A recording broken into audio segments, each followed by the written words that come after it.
มีคำถามแบบนี้เพิ่นถามมาก็สิเป็น FC หรือเพิ่นอาจจะบ่ชอบในแนวทางที่ผู้เฮ็ดก็เป็นได้นะคะผู้ก็สงสัยแล้วก็อยากรู้คือกันนั่นล่ะก็สงสัยคือกับคนอื่นนั่นล่ะว่าคนที่นะคะเสพสมกับสายเลือดหรือครอบครัวเจ้าของเนี่ย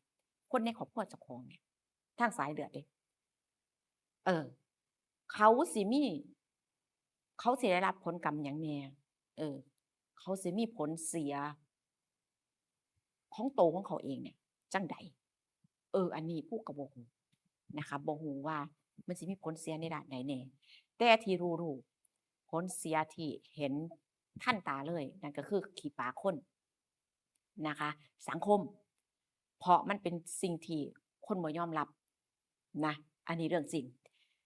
บ่ต้องมีไผบอกก็รู้อยู่แล้วแม่นบ่หมู่เจ้านะคะผู้เชื่อว่า FC ของผู้ทุกคนบ่ว่าคนสิชอบฟังหรือบ่ชอบฟังก็ตาม รู้ดีถึงข้อนี้สังคมเขาบ่ยอมรับขี้ปากคนประนามคนเว้าให้เว้าขี้พื้น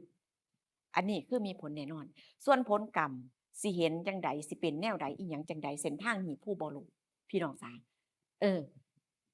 ส่วนตัวผู้นี่ก็มีหน้าที่แค่เอามาเล่าเอามาเว้าให้ฟังเว้าสู่กันฟังซื่อๆนะคะก็บ่ฮู้ว่ามันสิเป็นจั่งใดคนที่เขามีความสัมพันธ์ กับสายเลือดตัวเองบ่ว่าจะเป็นเอ่อพ่อกับลูกหรือว่าแม่กับลูกจังซี้ก็บ่รู้ว่าผลกรรมมันสิเป็นจั่งใดอาแต่รู้ในด้านสังคมผลเสียก็เท่าที่บอกไปพี่น้องบัดนี้มันเป็นหยังคือมีมันเป็นเพราะหยังมันเป็นเพราะเหตุใดก็บ่มีไผสิตอบได้ชัดเจนเพราะว่าไอ้เรื่องแบบเนี้ยมันขึ้นอยู่กับการตัดสินใจของบุคคลนั้นๆเองนะคะมันก็มีให้เห็น1อาจจะเป็นเพราะสังคมหรือครอบครัวบ่อบอุ่นเฮ็ดให้มีความคิดที่แตกแยกเฮ็ดให้มีความคิดที่ผิดแปลกหรือบิดเบี้ยวไปนะคะก็เฮ็ดให้บุคคลนั้นๆที่เป็นนี่นะคะประพฤติตัวในทางที่บ่ดีพี่น้องคะซุมื้อนี่มีเบิดมีให้เห็นเบิดเออมีให้เห็นเบิดนี่แหละที่มาของคำว่าดีที่สุดก็คือคนชั่วที่สุดก็คือคนพี่น้องบ่ผิดคำเพิ่นเลยมันเป็นจริงพี่น้องคนที่ดีก็ดีดีคักดีแน่บ่มีหม้องติส่วนคนที่บ่ดีก็บ่ดีอีหลีบ่มีหม้องใดที่ไปแก้ไขได้เลยบ่มีการปรับเปลี่ยนบ่มีการพัฒนาเจ้าของ นี่ก็เลยเฮ็ดให้คนเนี่ยหลงผิด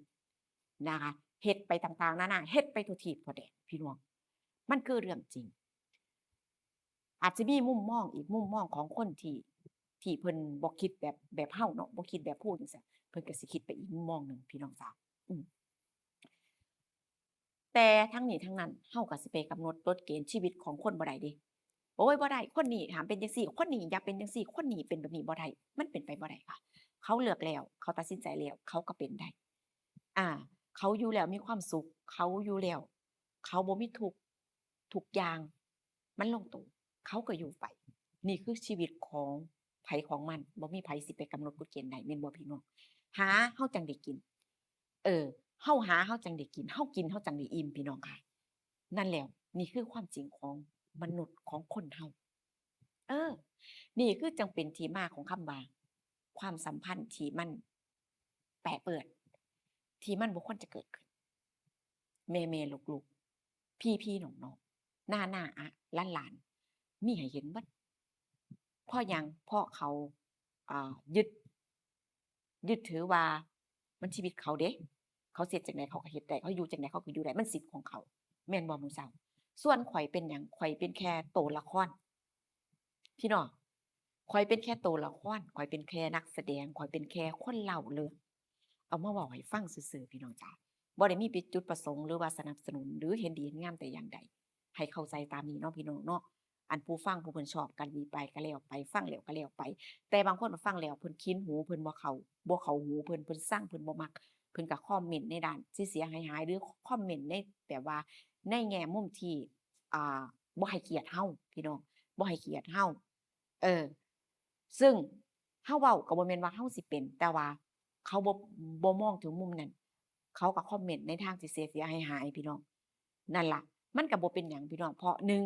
มันเป็นมุมมองความคิดอ่าแบบความคิดเขา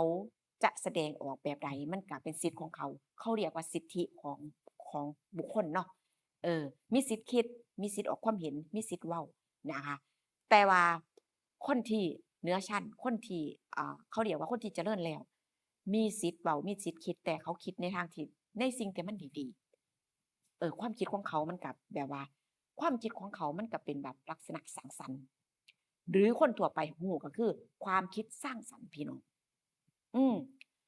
นั่นแล้วคือเอาเรื่องนี้มาเว้าเพื่อหยังขยายความซื่อๆพี่น้องขยายความให้ฟังซื่อๆว่ามันเป็นจั่งซี้อาเรื่องราวที่ข้อยเอามาเล่าเนี่ยพี่น้องข้อยได้รู้ได้เห็นเนาะข้อยได้รู้ได้เห็นจั่งซี้ข้อยก็เอามาเล่ามาเว้าให้ฟังข้อยก็บ่รู้แล้วว่ามันเป็นนำหยังว่าไผผิดไผถูกว่าไผเป็นคนเริ่มในชีวิตในการเป็นอยู่ในความสัมพันธ์ที่มันบ่เหมาะสมที่บ่ถูกบ่ควร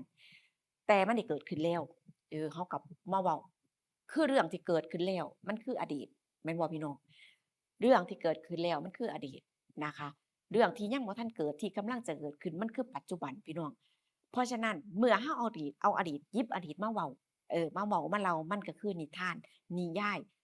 จะเป็นจริงหรือบ่เป็นจริงก็ได้คือกันแม่นบ่พี่น้องมันก็ความหมายมันจะ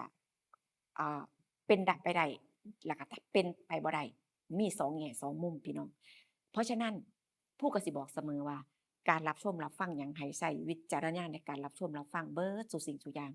ชีวิตจริงคือกันพี่น้อง ชีวิตจริงคนเฮาคือกันบางเทื่อนี่นั่งอยู่ดีๆมีคนมาเว้าให้ฟังว่านี่ข้อยมีพื้นมีเรื่องของคนนั้นคนนี้มาเว้าให้เจ้าฟังเดะเขาเป็นจังซี้ๆเขามีอิหยังกันเขานู่นนี่นั่นเฮาก็ต้องคนฟังเนี่ยก็ต้องมีสติเออฟังได้เชื่อได้แต่อย่าไปเชื่อทั้งหมดฟังได้เฮาก็เป็นผู้ฟังที่ดีแม่นบ่พี่น้องนี่คือคนที่ความคิดของคนที่เขาพัฒนาแล้ว คือหรือคนที่มีความคิดที่สร้างสรรค์นั่นนะพี่น้องแต่ว่ามันร้อยพ่อพันธุ์แม่เนาะพี่น้องเนาะร้อยพ่อพันธุ์แม่เลี้ยงมาบ่คือกันอ่าอุปนิสัยนิสัยใจคอก็สิแตกต่างกันพี่น้องจ๋าเป็นเรื่องปกติบ่แม่นเรื่องแปลกนะคะบางคนชอบแบบนี้บางคนชอบฟังเพลงบางคนชอบดูทีวีบางคนชอบดูหนังบางคนชอบซีรีส์ชอบเกมชอบนู่นนี่นั่นต่างคนต่างมักพี่น้องจ๋าอืมเพราะฉะนั้นเราก็ต้องเข้าใจ นะคะเราก็ต้องเข้าใจซึ่งผู้เองก็เข้าใจดีนะคะว่าการที่ทำช่องนี่ผู้เฮ็ดช่องเรื่องเล่าแบบเนี้ยเรื่องเล่าไปเรื่อยๆเล่าไปสารพัดสารเพเว้าไปเบิดมีเรื่องหยังผ่านหูข้อยก็เว้าไปพี่น้องบางครั้งบางทีมันก็เป็นอุทาหรณ์บางครั้งบางทีก็เฮ็ดให้คนเนี่ยตื่นโตได้ว่าอุ๊ยแม่นเดะเนาะเรื่องราวแบบนี้มันก็ควรที่จะระมัดระวังอย่ามันเกิดขึ้นกับเจ้าของระวังตัวพี่น้อง เออระวังตัวตื่นตัวอยู่ตลอดเวลาอยู่แบบว่าการใช้ชีวิตให้มีสติอยู่แบบให้มีสติแล้วชีวิตเราสิบ่เกิดความผิดพลาดถึงเกิดความผิดพลาดมันก็สิน้อยผลเสียมันจะน้อยเกิดความผิดพลาดก็น้อยนี่คือความเป็นจริงความเป็นจริงของคนเราพี่น้องอย่าไปคิดหยังหลายแต่ละมื้อละเว้นคันเราบ่หาเราบ่เฮ็ดเราบ่ได้กินพี่น้องบ่มีไผมาหาใส่ปากเราบ่มีพี่น้องอีหลีบ่มีผู้ใดมาหาใส่ปากบ่มีผู้ใดมาหยิบยื่นให้เราดอกแม่นบ่หรือหมู่เจ้าสิเถียงข้อย เออ